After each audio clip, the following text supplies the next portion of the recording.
Olá, pessoal! Nós vamos dar início a uma série de estudos sobre a terapia de família.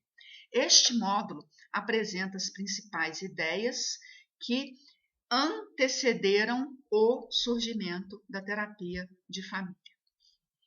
Foram diversas as áreas de conhecimento que influenciaram essas escolas, a formação das escolas, e nós vamos ver que áreas são essas. Destacamos a antropologia, a sociologia, biologia, informática e teoria geral dos sistemas.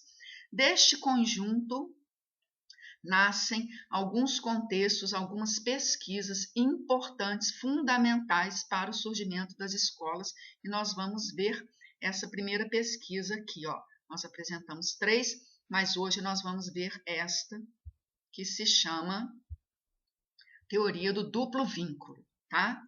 Para frente, nós vamos estudar a teoria da comunicação e depois a teoria dos sistemas. Então, recordando, a teoria do duplo vínculo, que nós vamos estudar hoje, é um dos contextos que antecederam a formação das escolas em terapia de família.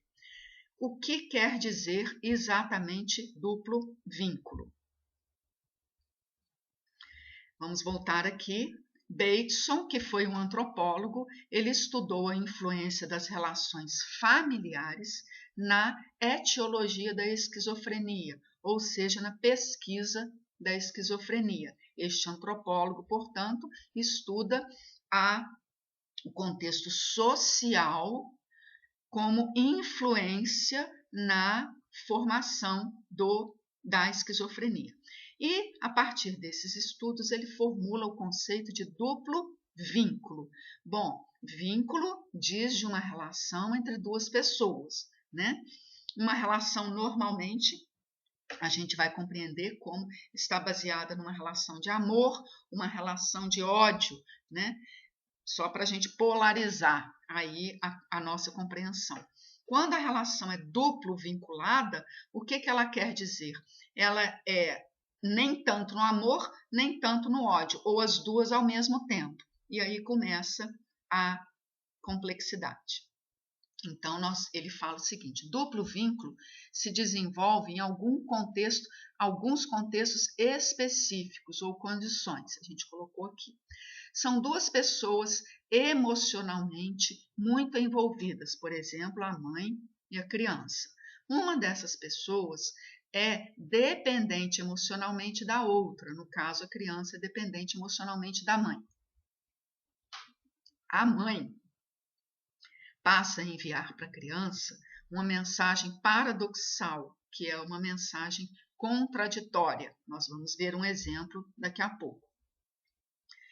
Além de enviar a mensagem contraditória, ela envia com frequência essa mensagem contraditória à criança, tá?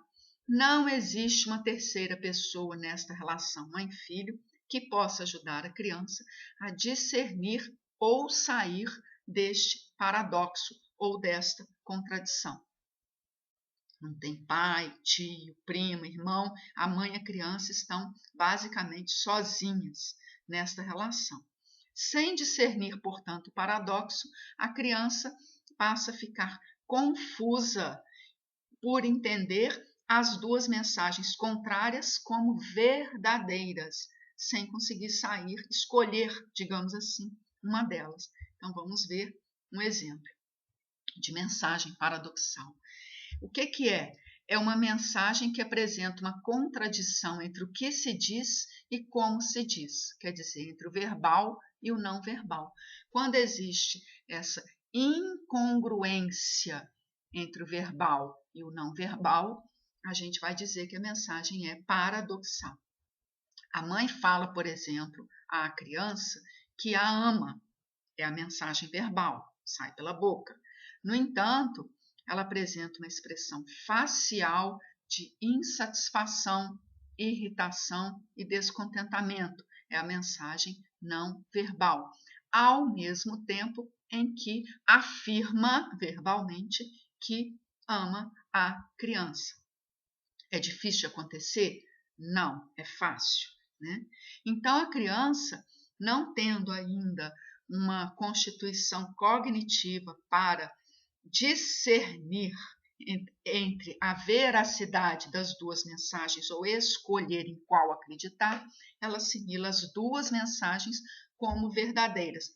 A verbal, que a qualifica o amor da mãe por ela, e a não verbal, que vai expressar aversão.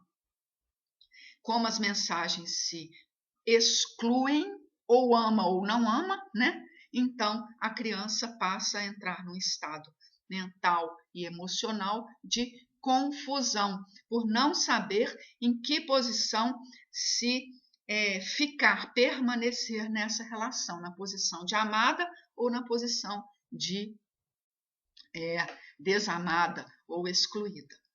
E o Bateson, então, estuda profundamente esses contextos em hospitais de psiquiatria da época e chega à conclusão que o duplo vínculo, ele chama de uma relação duplo vinculada, porque contém mensagens contraditórias, ele influencia, sim, na formação do processo de esquizofrenia, tá?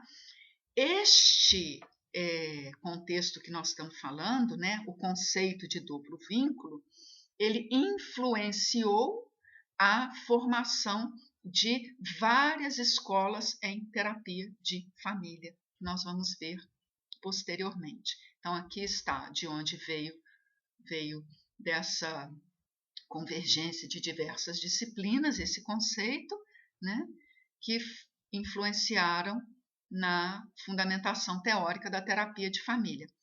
Nos módulos sequentes, nós vamos apresentar para vocês a teoria da comunicação e a teoria dos sistemas, como outros contextos importantes que deram início à formação das escolas em terapia de família. Se tiverem dúvida, podem postar que a gente vai conversando.